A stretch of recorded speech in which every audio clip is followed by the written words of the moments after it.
Malaumon si Gobernador Bambi Imano nga sa nahabiling 41 diya sa iyang termino malinawan ang iyang pagbiya sa Kapitolyo Provincial aron makasilbi na sa iyang bagong posisyon human napiling kongresista sa segundo distrito ni atong bag-o lang na human napiliay. And I don't want in the next 45 days hinapa ko'y aksyonan na empleyado, matangtangon, labi na katong mga regular. No? Dabahuin na lang ninyo 45 days. Aguin na lang. Because I actually need all the help that I can get to finish what I have started. At the same time, I don't want to end with a sour nga note pa sa uban nga mga empleyado ug sa uban opisina. Ang iyo lang ko.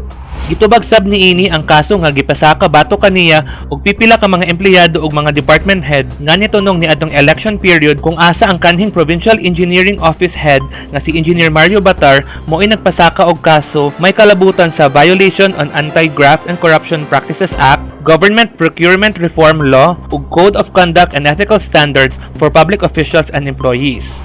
Yeah, that's the only regret that I had, that I hired that fellow, si Engineer Batar. The kind of engineer who does not even visit ang mga project, the kind of engineer who does not perform. Niya siya karon pa magsumbong sa kaso batok sa amo tawhana. But nevertheless, we will answer it in court, and we also have our own mga legal actions against him. Dugang ni Gobernador Bambi nga iyang pagkatubagon sa korte ang mga aligasyon kaniya sa kanhi provincial engineer na si Engineer Mario Batar.